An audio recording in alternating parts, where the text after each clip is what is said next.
Audrius Rustus rašo.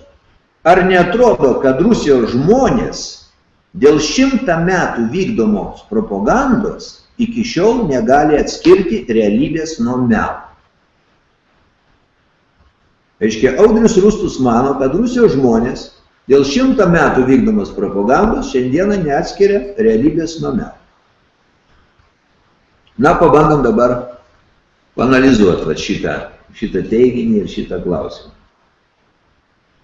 Tai pirmiausia, sektų išvada, kad Audrius mano, kad visi kiti, ne Rusijos gyventojai, tą gali padaryti. Nu, toks susidaro įspūdis, kad jo manimu tik Rusijos gyventojai neatskiria, o visi kiti, kadangi ten propagandos nėra, tai jie atskiria realybę nuo melo. O Rusijai 100 metų propagandos, iš karto iškyla abejonė dėl to 100 metų, nes prieš 100 metų tai buvo carinė Rusija, paskui buvo įvairios tarybinės Rusijos, va čia žmonės iš karto darė klaidą, iš karto. Ir Audriaus komentaruose aš matau, kad jis toj klaidoj gyvena. Jiems Tarybų sąjunga tai yra vienas didelis toks vienodas gabalas. O iš tikrųjų tai buvo labai skirtingi etapai su visiškai skirtinga net ekonominė situacija. Jau nekalbant apie visus tos žiaurumus, kurie dažniausiai yra siejami su Stalinu, su Tarybų sąjunga. Trumpai pasakysiu tuos etapus, kad suprasti. Revoliucija, tai yra karinis komunizmas.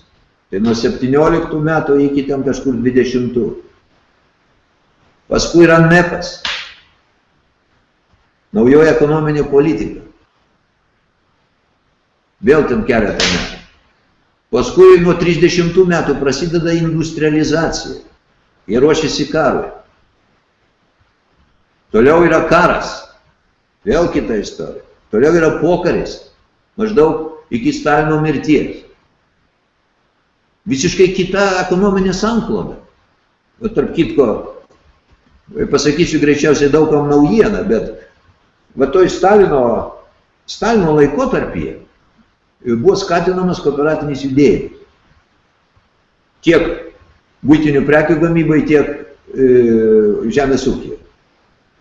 Ir, pavyzdžiui, net toks pavyzdys, kad pirmieji radijo imtuvai, pirmieji televizoriai buvo padaryti kooperatyvų. Kur buvo ten esmė? Kooperatyvas negalėjo naudoti samdomos darbo jėgos, ne savo giminaičių, ten aš smulkiai nežinau, bet ten buvo apribojama.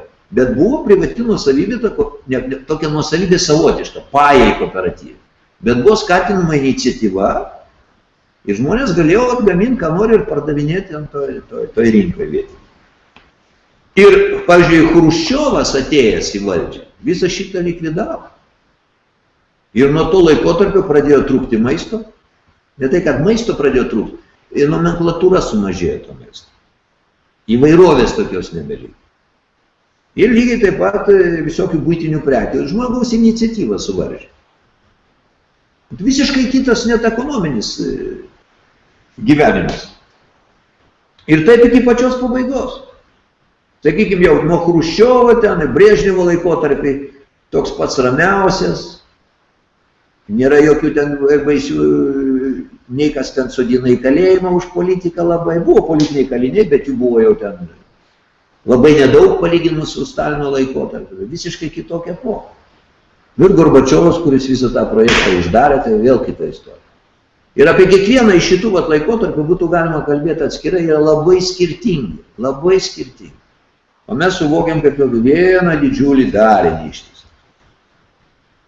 Bet kodėl aš tą prisiminiau? Todėl, kad per 100 metų šitą, apie kurios rašo, propagandą. Tai propaganda buvo labai skirtinga. Labai skirtinga. Bet čia esmė ne tame, mane nustebina, koks keistas požiūris. Reiškia, Rusijai propaganda yra, ir jinai ten buvo, be abejo. Bet, pons Audriau, tai ką? Kitur nėra propaganda? Ir kiti žmonės, ne Rusijos gyventojai, skiria realybę nuo mitų? Bet mane tas stebina. Kaip reiškia yra toks keistas įsivaizdavimas pasaulio. Tik ten yra Rusijai blogi žmonės, jeigu geri, tai propagandos užmigdyti, o jau kitoj pusėje išeitų geri, nemiegantis, be propagandos, nu ir tada aš tiesiog, supraskit mane teisingai, tie klausimai mane verčia būti tokiu kaip ir Rusijos advokatu, aš jo visiškai nenoriu, čia ne apie tai šneka visiškai, bet kai žmogus, mato tik vieną pusę, nori, nenori, turi jam parodyti tą kitą pusę. Ir dabar pasižiūrėkime, peržvelgime pastarųjų keletą metų į vakarus pažiūrėkime ir pradėkim štai nuo ko. Dabar po internetą vaikšto mitingo Vokietijoje įrašas. Kochas. Kaip? Kocho turbūt tas pasisako prieš Europos Sąjungos. Ne, tai ten irgi vaikšto, ne. Aš neatsimenu pavardės to kalbėtojų. Kažkoks didelis miestas Vokietijos, žmonių ten yra, nežinau, gal 1000–2000 auditorija ir kalba žmogus, vokiškai kalba. Ir sako, kad mes kiekvieną pirmadienį dabar rinksimės į mitingą šitoj vietoj protestuodami prieš tai, kad daro Vokietijos žiniasklaida. Jisai sako, aš jau nebegaliu žiūrėti televizoriaus ir klausyti radijo ir skaityti jų laikraščių. Tai yra ištisas melas, suprantate. Ir jis kalba tiem vokiečiam, kiek jūs gali zombintinti ir taip toliau. Ir nežinau, ar įvyko kitą pirmadienį tie mitingai, bet jis ten sako, kad kiekvieną pirmadienį jie dabar Tokių video šiandieną internete yra ir daugiau. Ir koks dar įdomus fenomenas. Mačiau interviu vieno televizijos kanalo viršininko, kuriame jis rašo štai tokį dalyką. Sako, pastaraisiais mėnesiais mes parodom kažkokį reportažą, čia šneka yra apie politinius dalykus, apie įvykius pasaulyje, susijusius tą pačią Rusiją, Ukrainą ten ir Siriją ir kas tik jūs nori, tokį tipą. Jis sako, mes parodom vienam rakte, o komentarai, absoliuti dauguma sako, jūs meluojat, vokiečių. Ir jie pradeda svarstyti, kad reikia mūsų žiniasklaida visiškai neatitinka žmonių įsivaizdavimą. Tai čia, pons Audriau, tai čiagi ne aš sakau. Tai sako įvairiausi vokiečiai, įvairiausio rango žmonės. Jie sako, kad jie pavargo nuo vakarų žiniasklaidos propagandos. O kai mes kalbam apie propagandą, tai pirmiausia, tai yra per žiniasklaidą. Tai yra pats pagrindinis instrumentas. Tai dabar, ar jūs išgirsit mano šitą pasakymą? Ar jums ir toliau atrodys, kad tik vienoj pusėje yra žmonės neatskiriantys realybės, o štai kitoj ne? Tarp kitko, toj pačioj Rusijoje procesai irgi vyksta. Protestai, čia kanalas Dožd yra toks. Televizijos kanalas. Jis buvo atjungtas nuo tinklų, dėl to, kad labai įžeidė rusus apie Leningrado blokadą, jis pasisakė, kad yra tam tikri šventi dalykai, vėl aš paskui tada šnekėsiu, yra šventi dalykai Rusijos gyventojams. Mums tai gali būti visiškai nesvarbu ir nešventa, bet jiems tai yra šventa. Ir tas kanalas Dožd įžeidė juos ir už tai buvo išmestas iš kabelinių tinklų, o jis yra opozicinis kanalas. Ir tada žmonės protestavo į gatves, ten irgi, kad gražintų, ir dabar jis lyg tai bus gražintų. Kaip kad aš noriu pasakyti, kad mano akimi žiūrint, tie Rusijos žmonės per šitą 100 metų nebuvo bombarduojami nei kiek daugiau propaganda, negu visi kiti.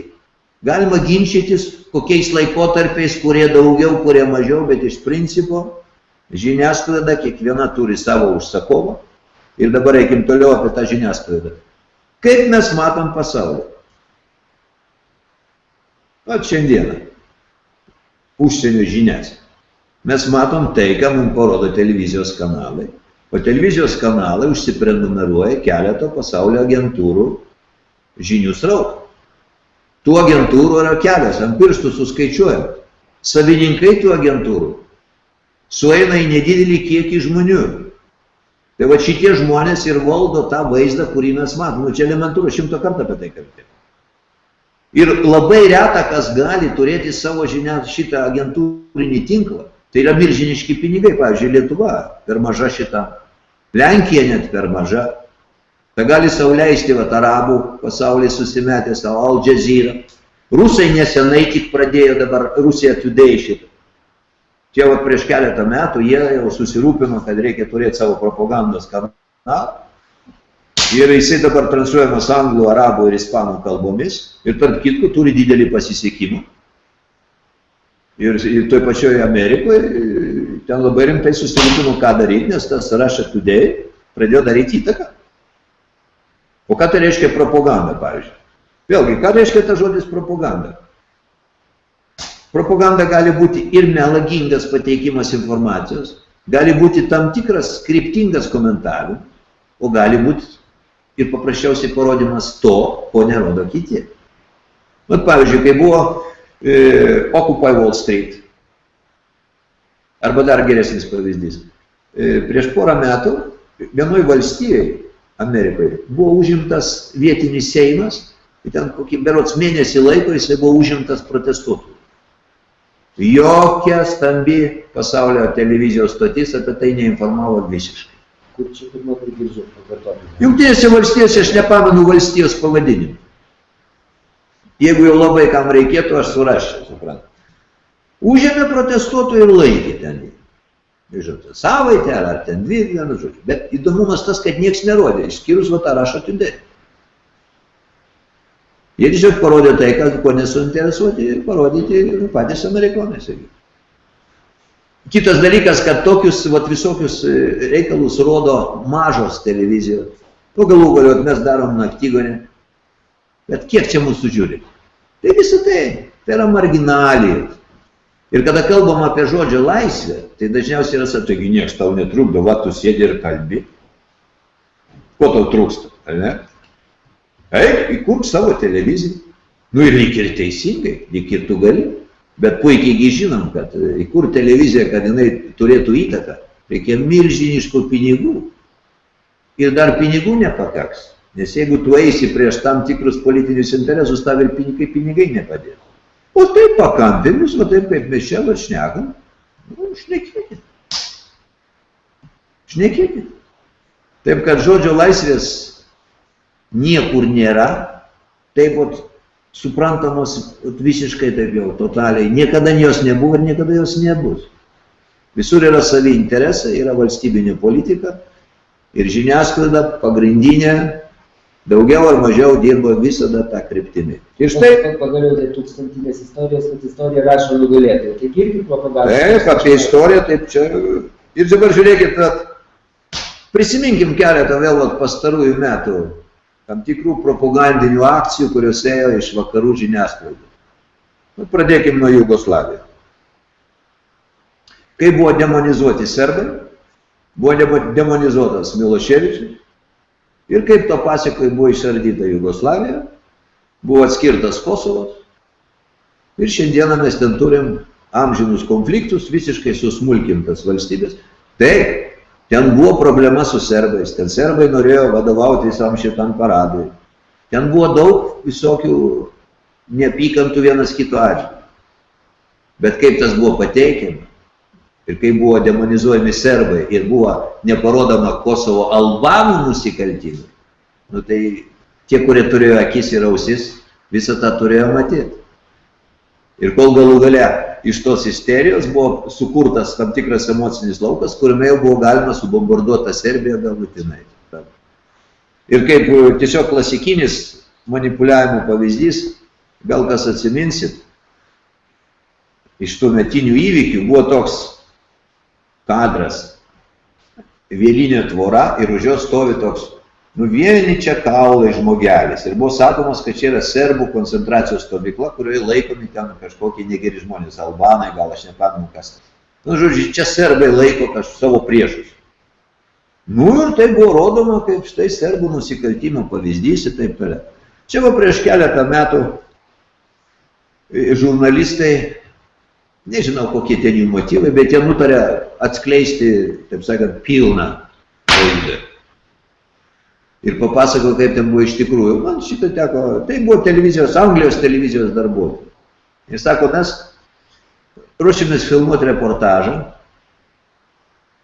ir atėjo ten vietiniai žmonės pažiūrėti prie mūsų, ką mes čia darom. Ir atėjo tas atliesas žmogus, žiūrim, mirtinai geras kadras. Padarėm, pateikėm, užrašėm tokį pavadinimą. Ir taip ėjo kaip serbų nusikaltimo pavyzdys. Ir jie ten sako, tai jeigu jūs atidžiai pažiūrėsite, ten matosi, kad jis yra anoj pusėje Vielinės tvoros, kur gali ateiti, nueiti. Ir jie paskui parodė visą filmuotą medžiagą, matosi, kaip jis ateina, nueina. Tiesa, jos atleido paskui, atrodo, iš tos televizijos už tai. Ir panašus dalykai. Toliau. Prisiminkim tokį dalyką kaip... dėl to pačio Kosovo dar užmiršau. Kol ta prokurorė, kaip jos ta buvo, iš Šveicarijos, kuri vadovavo Miloševičiaus teismui pradžioje. Del Ponte, prokurorė Del Ponte. Tai kol jinai Miloševičių teisė, tai jinai tam tikrų dalykų nesakė. Bet kai jinai baigė savo tą karjerą tame teisme, jinai parašė knygą, kurioj papasakojo, kad buvo daug žinių, kaip Kosovo albanai prekiauja organai žmonių, tų pačių serbų. Ir jinai po šiai dienai bando ten bylą iškelti, bet tuo metu ir jinai tylėjo, ir visi tylėjo. Ir nelabai dabar rodo didelį entuziazmą ištirti tos visus reikalus su tais organais Kosovo. O čia vėl sakau, tai pons Audriau, čia ne mano yra teiginiai. Čia Karla Del Ponte savo knygoje rašo. Beje, dabar panašus gandai ateina iš Ukrainos, kad vyksta organų prekyba. Bet aš neveltui vartoju žodį gandai, nes aš pats netikrinau. Karla Del Ponte dar apie tai nepasisakė. Bet gandai eina. Ir yra labai įdomus reiškinys, kad Kijeve, jau prieš, dar kol šitas Janukovičius buvo Kijeve, ten tie vyrukai buvo užėmę morgo pastatą. Kažkodėl jam reikėjo morgo. Bet čia kol kas apie Ukrainą vėliau. Taigi štai, prisiminkim dar keletą pavyzdžių. Libija. Vėl tas pats, buvo demonizuotas Kadafis ir žiniasklaida sukėlė tam tikrą vaizdelį. Jisai buvo absoliučiai melagingas, klaidingas, galėčiau ilgai aiškinti, kodėl. Jeigu Audrius mano, kad teisingai subombardavo, tai aš jau jam nieko neįrodysiu ir tada su juo nėra prasmės ir net ir diskutuoti, jeigu jis mano, kad viskas buvo padaryta teisingai. Tai čia yra jo visai kita vertybių tada skalė. Bet tie, kurie žino, kad Libijoje buvo vienas iš aukščiausių turbūt pasaulio pragyvenimo lygių, nes jis turėjo daug pinigų iš naftos ir dujų eksporto, buvo milžiniškas biudžeto proficitas ir jis didelę dalį tų pinigų galėjo skirti savo žmonėms. Ir galų galia jis, aišku, buvo keistas žmogus, ten visko buvo, o kur nėra visko, parodykit. Parodykit man valstybę, kur nėra visko, ko tik tu nori. Bet valstybė buvo, žmonės absoliuti dauguma gyveno ne tik gerai, bet labai gerai, už juos dirbo. Ten iš 6 milijonų gyventojų 1,5 milijonų buvo kažkur šitie gastarbaiteriai. Suvažiavę, jie dirbo darbus už tos libiečius. Ten ilgai būtų galima kalbėti apie tą povandeninę upę, kur nutėsė Kadafis iš Saharos pietų ir atvežė vandenį čia, nes jie visi gyvena pajūryje, Viduržemio jūros pakrantėje, Libijos gyventojai pagrindė. Ir ten vandens trūko. O pietiniai Saharos daly buvo povandeniniai tiesiog milžiniški klodai gėlo vandens. Ir yra nutėsta po žemę povandeninės upės. Ir jis visą tą padarė be vakarų pagalbos. Bet jo didžiausias nusikaltimas matyt buvo tai, kad jis norėjo įkurti bendrą valiutą arabų šalių, auksinį dinarą. O tai didesnio nusikaltimo būti negali. Čia dar kitko, jeigu jau apie tai prakalbau, priminsiu vieną, Čaušesku, Rumunijos diktatorium vadinamas buvo žmogus.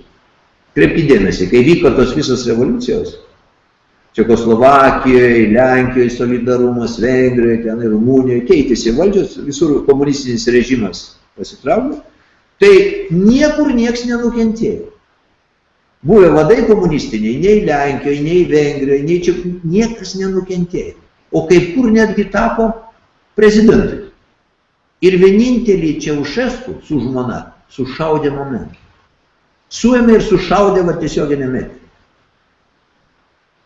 Ir kilo klausimas, kuo jis buvo toks jau baisesnis už kitus.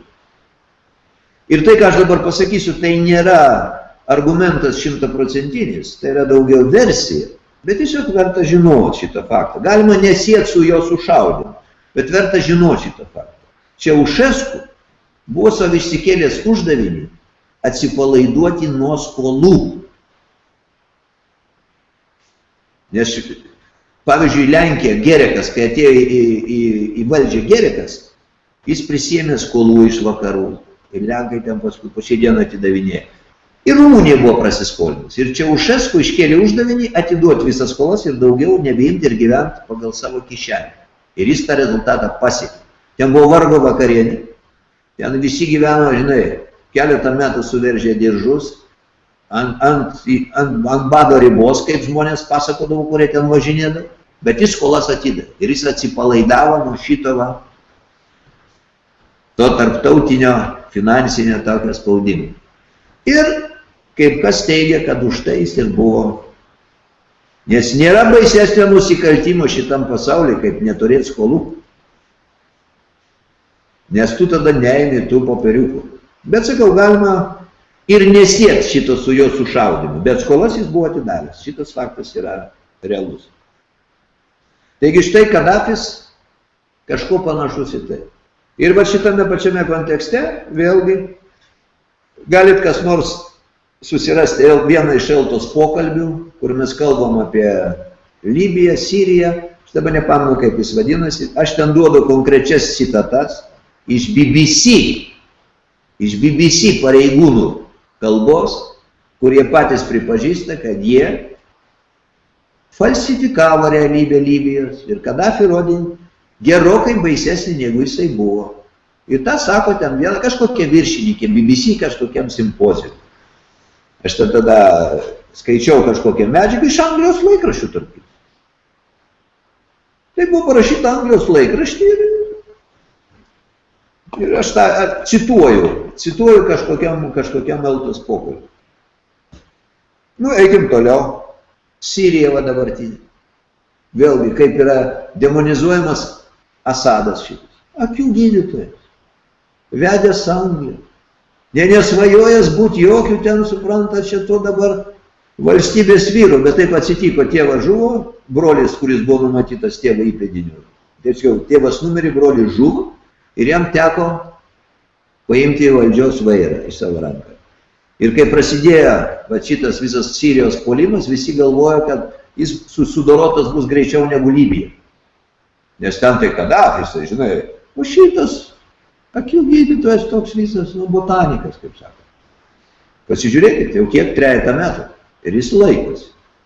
Jūs manot, kad jis be visuomenės palaikymo galėjo atsilaikyti prieš visą vakarų spaudimą? Nu, aišku, Libiją pardavė Maskva. Maskva tada leido įkurti tą neskraidimo zoną, o vakarai nuėjo toliau ir Libija neskraidė, bet jie tai skraidė ir bombardavo. Tai Sirijos atveju jie uždėjo veto su kiniečiais. Tai be abejo padėjo Sirijai. Bet vėl, kai aš kalbu, kaip yra demonizuojamas jisai, tai vakarų žiniasklaida rodo pasaulyje visiškai iškreipta ir didelė dalis tų žmonių realybės nuo mitų ir neskiria, nes jie neturi kitos informacijos. Ir tas vyksta dabar, mūsų dienomis, kiekvieną valandą. Tarp kitko dabar Asadas pasiekė keletą labai svarbių pergalių, galutinai išvalė nuo svieto perėjimų ten vieną svarbų miestą. O Sirijoje kas vyksta? Yra renkami po visą pasaulį įvairiausiai, tokie tipo žmonės kaip ir Ukrainoje kariauja, dalis tokių.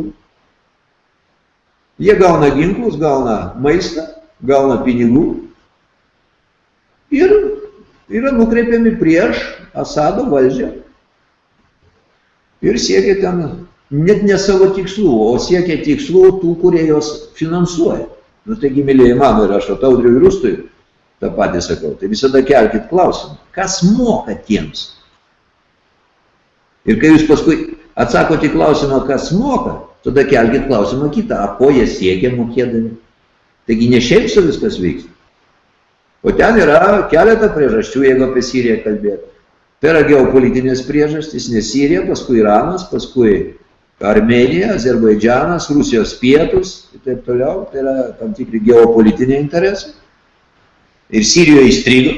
Ten yra dujų reikalai, ten yra dujotikių visokie norai tiesti į visas pusės, suprantat, Kataro, Saudo Arabijos interesai ir vakarų valstybių. Ir jeigu jūs manot, kad jūs rasit labai daug vakarų žiniasklaidoje realiai nušviečiančių Sirijos klausimo straipsnių, nu, jūs tiesiog esat naivus tokia. Ir dar ne viskas. Prisiminkim tokį dalyką kaip rugsėjo 11. Nu, yra tiesiog, nu, nežinau, labiau stulbinančio pavyzdžio manipuliavimo žmonėmis per pastarąjį dešimtmetį, nu, aš net nesugalvočiau. Tiesioginiam eterį viskas atseit rodoma. O šiandieną jau net patys amerikonai, daugiau kaip 50% amerikonai jau netiki oficialią versiją. Bet kita 50 vis dar tiki ir neskiria mitų nuo realybės. Jie tiki, kad va tas Bin Ladenas iš uolų kažkur sėdėdamas tenai sugeba visada padaryti. Ir vėl aš sakau, tiem žmonėms, kuriems tai yra ne argumentas, o tokių labai daug, kurie tiki oficialią versiją, nu, čia aš jau nieko nepadarysiu. Tai vat jie ir yra aukos tos propagandos, suprantat? Ir tarp kitko, Audrius tą viską, ką surašęs, ir nu, Audriau, nesupykit, bet jūs pats esat pavyzdys to žmogaus paveikto propagandą. Aš toliau dar parodysiu daug aspektų, kaip jūs pats esat tokiuose labai siaurose rėmuose ir per labai siaurus rėmus žiūrite į pasaulį. O tos rėmus jums uždėjo dabartinė propaganda, kuri šiandieną Lietuvoje funkcionuoja. Nu, aš jau matau iš karto, kad jisai pasipiktinto, kaip tremtiniai, prie to čia propaganda, o faktai. Bet mes ne apie tremtinius kalbam dabar. Taip, bet tas emocinis visas užtaisas. Tai vat reikia skirti dalykus. Tai, kad buvo tremtiniai ir tremtis, tai visiškai nepaneigia to, kad buvo sumanipuliuota rugsėjo 11. O ilgai nesiplečiant, nes čia skirai galima kalbėti, aišku, apie tą. Ir yra audio laida, žinių radijo galit paklausyti, jinai vadinasi Patiklumo ribos. Kur žmogaus patiklumo ribos. Tai jeigu kam įdomu, paklausykit, mes ten su Ginu Dabašinsku būtent ir kalbam apie rugsėjo 11 ten jau smulkiau. Bet šiaip jau, kalbant apie rugsėjo 11, užtenka. Ir paskui aš jums duosiu nuorodą, įdėkit tą. Įdėkim vieną vienintelę nuotrauką. Pentagono nuotraukų. Ir arba dvi įdėkim nuotraukų. Dvi. Vienoje nuotraukoje jūs matysit, Pentagonas jau dega, siena dar neįgriuvusi, ten ta skylė, kur yra paskui. Yra nuotraukos, kur dar siena neįgriuvusi, bet jis jau dega Pentagonas. Tai tada kur turi būti lėktuvas, jeigu siena neįgriuvusi? Jis turi būti visas gulėti, va čia. Prantat? Nu ir jūs parodykit man tą lėktuvą ten, toj nuotraukoje. Aš turiu kažkur užsisėvinęs, įdėsim, sugretinsim. Taip? Ten žalia žolytė iki pat sienos. Ir kitą nuotrauką įdėkim jau, kur siena įgriuvus. Ir ten yra lėktuvo išmatavimai, ten tas lėktuvas su sparnais netelpa į tą skylę, taip viskas tai bus parodyta. Bet jau toj, kur siena įgriuvus nuotraukoje, aišku, galima svarstyti, kad tas lėktuvas ten įlindo, sudegė ten ir taip toliau. Galima kažkokias versijas kelti, bet kita nuotrauka pradinė, kol siena dar neįgriuvus, o jis jau dega. Tai kuris per langą sulindo ten. Vat man užtenka va šito. O tie dvyniai, ten jau galima svarstyti, užteko ten tos temperatūros, neužteko ten, kodėl jie taip susileido. Palikim šitos kalbos. Šičia, Pentagonas. Bet aišku, yra žmonių, kuriems propaganda taip yra makaronų prikabinus, kad jie suprantate, kaip yra, žmonės bijo išgirsti realybę, nes tada, įsivaizduokit, jeigu tu pripažįsti savo, tu nebijai pripažinti, kad amerikonai galėjo, taip sakant, kad oficiali versija nebūtinai teisinga, kad galėjo būti ir kitaip. Tai tau griūna pasaulis. Nu, aš gal čia, tiesiog pagunda didelė pacituot vieną televizijos laidą, kur buvo parodytas Giulieto De Chiezo, yra toks italų žurnalistas, buvęs europarlamentaras, jis yra sukūręs firmą per rugsėjo 11, su Terry Masonu, tas prancūzas, kuris ten knygą pirmas parašė, irgi neigdamas oficialią versiją.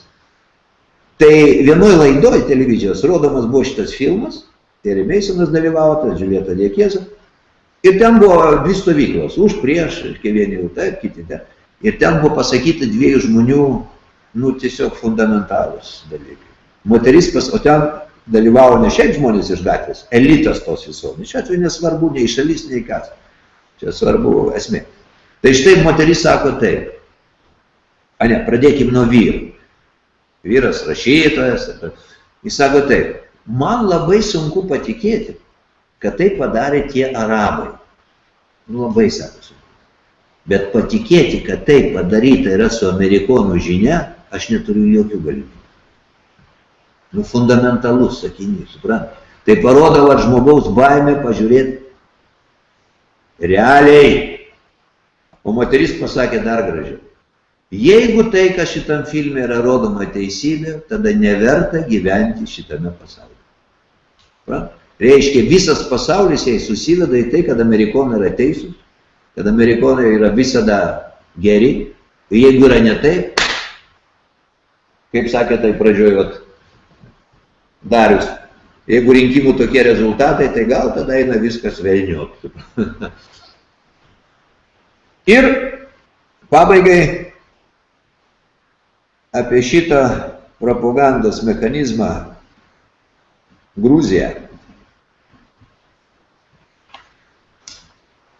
Juk visos vakarų žiniasklaidos priemonės sakė, kad rusai užpuolė Gruziją. O aš pats tiesioginiam eterį žiūrėjau gruzinų televiziją tą naktį. Žiūrėjau, kaip gruzinai džiaugiasi, kad jau tuoj Cchinvalis bus mūsų. Su pasididžiavimu rodė, kaip kalą reikia nuo kažkokio kalno į tą Cchinvalį, ten tie jų pabūklai. Tarp kitko, mūsų spauda pirmą dieną iš ryto taip pat rašė, kas pradėjo. Paskui tik tais pamatė, kad visi jau CNN rodo kitaip, jau jie kitaip pradėjo rodyti. Paskui, kaip žinot, buvo Europos parlamento berods šitą komisiją, kuri padarė tyrimą, jos išvadose kas pasakė? Pirmieji pradėjo gruzinai, bet rusai panaudojo neadekvatų atsaką. Jau galima ginčytis, adekvatus atsakas, neadekvatus atsakas, galima net diskutuoti dar daugiau, kad rusai labai gudriai jos išprovokavo šitam žingsniui. Šitą galima diskutuoti. Bet pirmieji pradėjo gruzinai, abejonių jokių nėra. Pradėjo vėl ne atskirus susišaudimus, kurių ir prieš tai būta, bet tą masinį bombardavimą, kur žuvo tie vadinami taikdariai, kur ten buvo pagal susitarimą tarptautinį ir panašiai. Tai vienas iš paskutiniųjų, ir tai buvo juodžiausia propaganda iš vakarų pusės. Ir dabar, baigiant šitą dalį, Audrius Rustus, kada teigia, kad Rusijos žmonės 100 metų gyvena propagandų ir neatskiria realybės nuo melo, aš parodžiau, kad ir kitoj pusėje nei kiek negeriau. O galima diskutuoti, kur kokiais laikotarpiais buvo geriau. Galima diskutuoti, bet aš kalbu apie principus.